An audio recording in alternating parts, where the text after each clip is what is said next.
और इथियोपिया के अंदर ये जो ज्वालामुखी था, इसके फटने से भारत में चिंता बढ़ गई। भारत में ऐसी चिंता बढ़ी कि राजस्थान, उत्तर प्रदेश, मध्य प्रदेश, गुजरात, दिल्ली, उत्तराखंड इन सभी स्टेट्स को टेंशन होने लगी। किस बात की टेंशन आज के सेशन में बताएँगे। फिलहाल एक तस्वीर देखिए। आपके सामने ये जो तस्वीर है ना, जो ये जो बादल सा बना आ रहा है, असल में ये एक वोल्केनो के फटने का बादल है। मतलब वोल्केनो फटा और उसकी वजह से ये फ्यूम्स सी बाहर निकल कर आई। आप इन तस्वीरों को यहाँ पर देखेंगे तो आप देख कर के अंदाजा लगाएँगे कि कुछ मतलब बादल सा बना है, कॉलीफ्लावर जैसा बादल है जो बनता हुआ आपको ऊपर तक जाता दिखाई दे रहा है। एक बार के लिए बादल देख कर के किसी को चिंता नहीं होती, लेकिन बादल में वाटर वेपर होती है। यहाँ पर लेकिन सैंड है। ये मतलब एक तरह से समझिए कोई धूल का गुबार लिया किसी ने और ऊपर की तरफ उछाल दिया, कुछ वैसा है। ज़मीन से उठा हुआ पानी के बिना, यानी कि इसमें वाटर कंटेंट मिनिमलिस्टिक तरीके से है।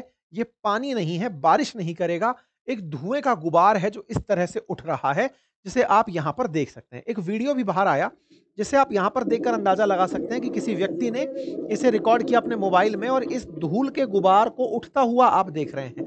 इसमें बहुत सारी ऐसी गैसेज़ हैं, जो धरती के अंदर गहराई से निकल कर के आई हैं, जिसमें सल्फर डाइऑक्साइड जैसी गैसें शामिल हैं, वो यहाँ से निकल कर के आपको ऊपर की तरफ धुएँ का गुबार बनते हुए जाती हुई दिखाई दे रही हैं। ये घटना कहाँ की है? तो अफ्रीका का जो पूर्वी किनारा है, जिसे हॉर्न ऑफ अफ्रीका कहते हैं, उसके अंदर देश है एक इथियोपिया। उस इथियोपिया के उत्तर में बिल्कुल इरिट्रिया के दक्षिण में ये जगह है। यहाँ पर एक ज्वालामुखी फटा है। ये बम जैसा दिखने वाला ज्वालामुखी यहाँ से फटा है और उसकी जो धुआँ है, ये ज़मीन से लगभग 15 किलोमीटर ऊपर तक पहुँच गई, यानी कि क्षोभ मंडल को क्रॉस करके स्ट्रेटोस्फीयर तक की यात्रा पर निकल गई, जहाँ पर हवाई जहाज उड़ते हैं।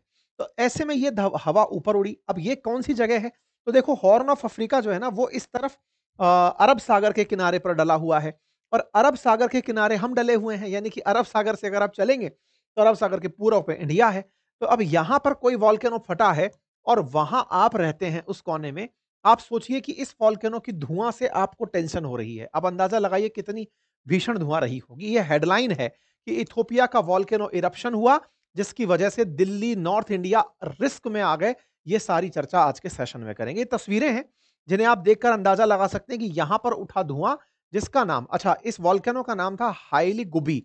हेली-गुबी करके इसका नाम है और ये हेले-गुबी करके जो वोल्केनो है, ये कभी 12,000 साल पहले फटा बताया, जिसकी चिंता फिलहाल गुजरात, राजस्थान जैसी जगह को हो रही है। अब ये थोड़ा-सा हम डिटेल में समझेंगे कि ये कैसे चिंता हो रही है और क्या इसके पीछे का लॉजिक है। 12,000 साल पहले यानी कि उस समय का कोई भी फिलहाल हमारे पास तो एविडेंस नहीं है कि उस समय कुछ ऐसा फटा था, ऐसा हमारे पास कोई अपडेट तो नहीं है। वैज्ञानिकों का मानना है कि ये ज्वालामुखी हिम युग के अंत में और होलोसीन युग की शुरुआत से मेल खाता है। मतलब फिलहाल के लिए अगर हम वैज्ञानिकों की बात को समझें, साइंटिस्ट जिस तरह से इस बात को लेते होंगे, क्योंकि ये अगर पहले था तो फटा होगा ऐसा वैज्ञानिकों का मानना है। वैज्ञानिक हर ज्वालामुखी को लेकर ये चलते हैं कि वो पहले कभी ना कभी फटा है। तो इसके बारे में कह रहे हैं कि जब आइस एज खत्म हुआ था, उस समय पर ये ज्वालामुखी फटा होगा और होलोसीन युग की शुरुआत हो रही होगी। तभी जाकर के ये 12,000 साल वाला जो फिगर है, उसे मैच करता दिखेगा। वैज्ञानिकों का मानना है कि 15,000 साल पहले पृथ्वी के सूरज के चक्कर लगाने के ऑर्बिट में हल्का-सा बदलाव हुआ था, जिससे धरती पर ज़्यादा रोशनी पहुंची थी, ग्लेशियर पिघले थे और हिमयुग खत्म होकर के होलोसीन युग की शुरुआत हुई थी। ये युग मतलब पृथ्वी के जो विकास क्रम है उसके इवोल्यूशन के अंदर कि पृथ्वी जिस तरह से जियोग्राफिकल साइकिल फॉलो करती हुई आ रही है, जियोलॉजिकल साइकिल बोलते हैं उसे, वो जो फॉलो करती आ रही है एज के हिसाब से वैज्ञानिक इसे इस तरह से देखते हुए चल रहे हैं। उस समय पर इस तरह का वोल्केनो कभी फटा होगा ऐसा माना जा रहा है, ठीक है? 15 किलोमीटर की ऊंचाई तक फिलहाल फटने पर अभी सल्फर डाइऑक्साइड और राख निकल कर आई है और अब ये राख जो यहां से निकली ये यमन और ओमान को भी पार करके बाहर की तरफ उड़ने लगी। मतलब ये है कि सोमवार की करीब रात 11 बजे ये इथियोपिया के अंदर फटा हुआ जो ज्वालामुखी है, ये 4300 किलोमीटर दूर भारत के राजस्थान, गुजरात, महाराष्ट्र, दिल्ली इन क्षेत्रों के अंदर फैलता हुआ दिखाई दिया। मतलब यहां से चल करके ये हवा ऊपर उठी और उठ करके भारत की तरफ चल दी। अब आप देखो ये इथियोपिया से फटी है, हेली-गुबी यही है वो वोल्केनो और यहां से निकल करके ये उड़ते हुए इस दिशा की तरफ निकलने लगी। आप कहेंगे इसको इधर ही जाना था, इसको कहीं और भी जगह मिल सकती थी, वो आप सही कह रहे हैं। लेकिन इसके पीछे भी ज्योग्राफी के अंदर चीजें जोड़ी जा रही हैं और उनका कुछ का मानना है कि जेट स्ट्रीम्स की वजह से ये इस तरफ की यात्रा करते हुए चलने लगा, क्योंकि अब सर्दियों का समय आ रहा है और मावठ आने लगेगी और आपको पता होगा कि मावठ के समय पर भी मेडिटेरेनियन सी, और ये मेडिटेरेनियन सी वाला जो पानी है ये इस तरफ आता हुआ दिखाई देता है, मतलब हवाएँ चलती हुई इस तरह से वेस्टर्लीज़ बनकर आ रही होती है। तो ये तर्क दिया जा रहा है कि उस तरह से ही ये हवा घूमती हुई इस तरफ आई थी। फिर से एक बार की तरफ आप इस गुबार को उठा हुआ देखें, और ये 10 किलोमीटर, 15 किलोमीटर आसमान में ऊपर उठा और उठ कर के और फिर ये ट्रैवल करने लगा। अब आप देखिए, पहले आसमान में उठता हुआ ये गुबार, और इस गुबार में है राख और सल्फर डाइऑक्साइड। अब आप पूछेंगे कोई नुकसान है क्या इससे? देखो, पहली बात तो ये है कि अगर कोई हवाई जहाज यहाँ से जा रहा हो, तो हवाई जहाज को तो पहले ही बादलों में दिक्कत आती है। बादलों में लेकिन दिक्कत आती है, उसकी वजह से उसके अंदर डिस्टर्बेंस भी आता है चलते समय। लेकिन टर्बुलेंस जिसे आप कहते हैं, लेकिन ये जो जगह है इसमें कोई बादल तो है नहीं। बादल की जगह धुआँ है। अब ये धुआँ में सल्फर डाइऑक्साइड है, धूल के पार्टिकल्स हैं। अगर इनमें से कोई फ्लाइट निकले, तो फ्लाइट के मतलब जो इंस्ट्रूमेंट हैं उसमें धुआँ फँस सकती है, या फिर ये कहिए कि राख फँस सकती है। एसी में जा सकती है, सांस में दिक्कत आ सकती है ना? विंड्स में फँस सकती है। तो मतलब जितनी भी फ्लाइट्स के सामने से निकलेंगी उन्हें चिंता होगी। अब आप कहेंगे फटा तो किसी एक कोने पे है, चिंता की क्या बात है? देखो, चिंता की बात ये है कि ये फट करके यहाँ से आगे इतना बड़े क्षेत्र में फैल गया, इतना बड़े क्षेत्रफल में फैल गया जितना ऑस्ट्रेलिया का अपना पूरा-पूरा क्षेत्रफल है। अब आप सोचो, यहाँ से फटा है और बिल्कुल अगरबत्ती की धुआँ की तरह ये निकलता हुआ दूसरी तरह तक पहुँच रहा है। तो इस रास्ते में से जो भी निकला ना, उन सबके लिए नुकसानदायक है। अब सवाल बना, ये यहीं पर ही क्यों फटा? देखो, इसके पीछे ज्योग्राफी में एक बात कही जाती है। ज्योग्राफी में ज्वालामुखी फटने की कहानी को प्लेट टेक्टोनिक से समझाया जाता है। आसान भाषा में समझे तो ऐसे समझिए जैसे दूध के ऊपर मलाई जमी हुई है। ऐसे माना जाता है कि पृथ्वी के अंदर कई परतें हैं। परतों में जहां अपन लोग रहते हैं उसको क्रस्ट कहते हैं, उसके जस्ट नीचे वाले हिस्सा को मैग्मा कहते हैं, और उसके अंदर में कोर कहा जाता है। मैग्मा के बारे में कहा जाता है कि उसका जो ऊपर वाला हिस्सा है, अपर मैग्मा वाला हिस्सा, वो पिघला हुआ है। पिघला हुआ है मतलब जलने की वजह से पिघल रहा है, मतलब मेल्टेड मेल्टेड स्थिति में है। बिल्कुल वैसे ही जैसे मलाई के नीचे दूध है, बिल्कुल वैसे ही मैग्मा है अर्थ के अंदर। वो जो प्लेट्स हैं, वो बिल्कुल क्रस्ट की जिसको स्थिति कह रहे हैं आप, दूध के ऊपर बैठी मलाई जैसा है। अब ये कहा जाता है कि मैग्मा में अगर हलचल हो, तो हलचल की वजह से जो ऊपर बैठी हुई प्लेट है, उसमें दरार आ जाती है। इसको आसान भाषा में समझते हैं। दूध में अगर मलाई जमी हुई है और आपने बर्तन को गरम चढ़ा दिया, तो अंदर दूध में जब भी उछल-कूद मचने लगती है, तो मलाई ब्रेक होने लगती है। और ज़्यादा गरम करोगे तो मलाई टूट जाती है और उसके अंदर से दूध ऊपर की तरफ बाहर निकल आता है। बिल्कुल वैसे ही अर्थ के ऊपर पूरी तरह से ऐसी प्लेट्स बनी हुई हैं, और इन प्लेट्स के अंदर मैग्मा है, और मैग्मा जब उछाले मारता है, ये प्लेट्स दरक जाती हैं और सरक जाती हैं। बस इनके दरकने और सरकने से ही दुनिया के अंदर ज्वालामुखी और भूकंप का निर्माण होता है।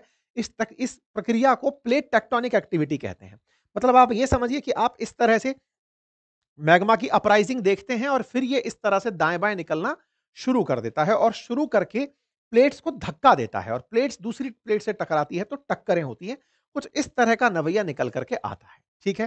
तो उम्मीद है कि आप इस बात को समझ रहे हो। अब यहाँ पर ऐसा क्यों हुआ? इसके पीछे कहा गया कि पूरी धरती कुल मिलाकर 7 बड़ी टेक्टोनिक प्लेट्स में बटी हुई है।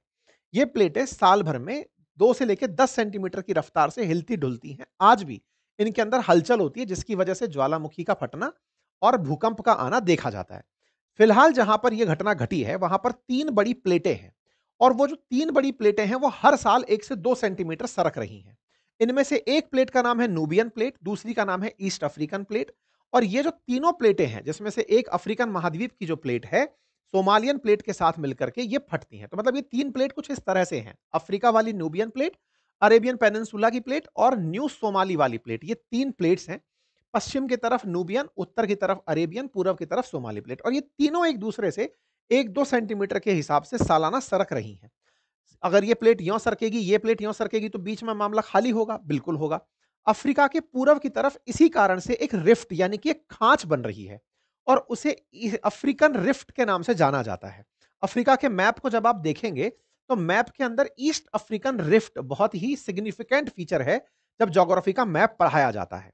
तो ज्योग्राफी के मैप में ईस्ट अफ्रीकन रिफ्ट के अंदर ये जगह आती है, जहां पर इस तरह की घटना घटी है। सोमाली प्लेट जिसके बारे में मैं बोल रहा हूं, वहां पर यह घटना बिल्कुल तरीके से घटी हुई दिखाई दी है। ठीक है साहब? तो एक प्रकार से सोमाली प्लेट में रिफ्ट के अंदर जो तेजी आई, उसकी वजह से यह फटा, और यहां पर केवल यही नहीं, एल्टा एले, डेलोस और हेलीगुबी ऐसे प्रमुख वॉल्केनो यहां पर रहे हैं।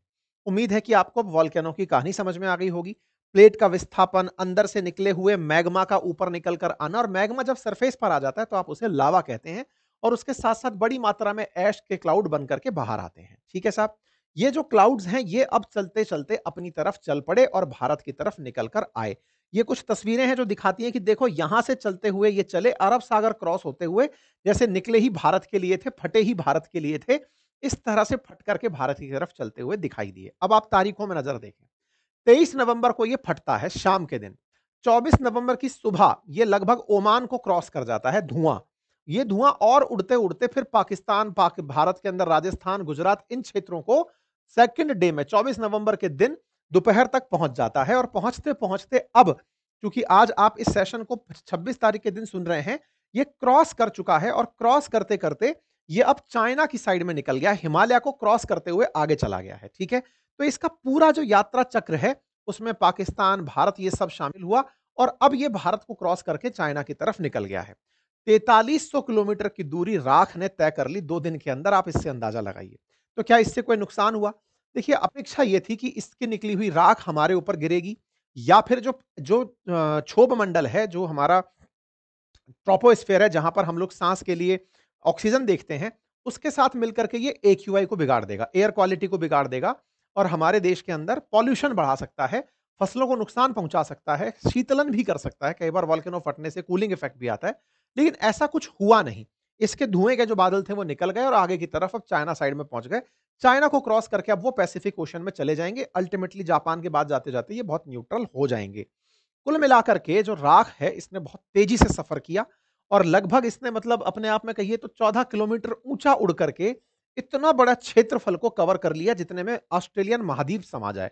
मतलब 54 लाख वर्ग किलोमीटर में इस धुएं ने बादल क्रिएट कर दिए, जिसे आप देख सकते हैं। ये राजस्थान के ऊपर से गुजरते हुए की एक तस्वीर है जो सोशल मीडिया पर ट्रेंड कर रही है कि राजस्थान के ऊपर से उदलते हुए कुछ इस प्रकार से बादल दिखाई दिए थे। बाकी वैज्ञानिकों ने अपने स्तर पर चेक किया कि सल्फर डाइऑक्साइड के लेवल में कोई परिवर्तन आया या नहीं। तो क्षोभ मंडल के लेवल पर, ट्रोपोस्फेयर के लेवल पर कोई खास परिवर्तन नहीं देखा गया। ऐश और स्मोक के बादल बनते हुए ऑब्जर्व किए गए, उनकी जो घटना है वो देखी गई, लेकिन अब बादल छट चुके हैं, चिंता की बात अब कोई भी नहीं है।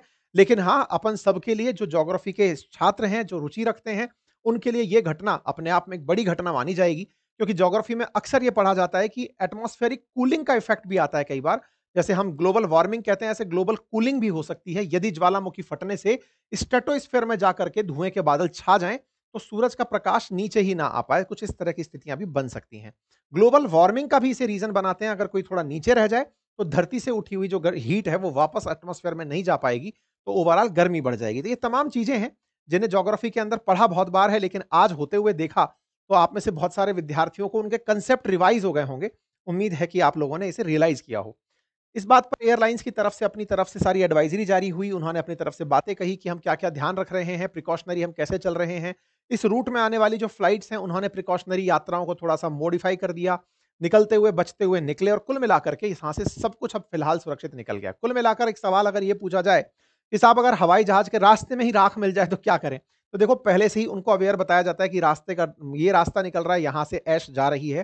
तो ऐसे में दिक्कत तो ये है कि हवाई जहाज की ब्लेंड्स खराब हो सकती हैं, इंजन में ये चीज़ें फँस सकती हैं। एसी को नुकसान हो सकता है, अंदर बैठे यात्रियों को नुकसान हो सकता है, लेकिन प्रिकॉशनरी तरीके से फिलहाल कोई नुकसान अभी तक ऑब्जर्व नहीं किया गया है। अब हेलिगुबी जो फटा है, इसके पीछे का कारण क्या निकला? कि साहब इतने साल बाद क्यों फटा, ये भी बता दो। तो कहा जा रहा है कि जुलाई में इससे 15 किलोमीटर दूर एक और ज्वालामुखी है जिसका नाम है एल्टा एले, वो फटा था। उसके फटने के बाद में जो प्लेट्स में मूवमेंट हुआ, क्योंकि हर साल प्लेट्स जो हैं वो 1-2 सेंटीमीटर खिसकती हैं, तो अभी जुलाई में ही फटा था। तो उसकी वजह से जो प्लेट का मूवमेंट था वो यहाँ तक पहुँच गया और उस प्लेट के मूवमेंट ने या तो ये यहाँ पर आकर के घटना दिखाता भिड़ करके भूकंप लाने की और जो सरक करके ज्वालामुखी लाने की, तो इसने जो है वो ज्वालामुखी का असर पैदा किया। एल्टा एले का इम्पैक्ट यहाँ पर देखा गया, ऐसा लोगों का मानना है। ठीक है साहब? कुल मिलाकर के हम सुरक्षित, सब सुरक्षित, हवाई जहाज बढ़िया से उड़ रहे हैं, दुनिया में सब बढ़िया है। आपको एक बढ़िया कांसेप्ट जानने को मिल गया। उम्मीद है कि आप सभी साथियों ने इस जानकारी को बढ़िया से समझ लिया होगा। अब इस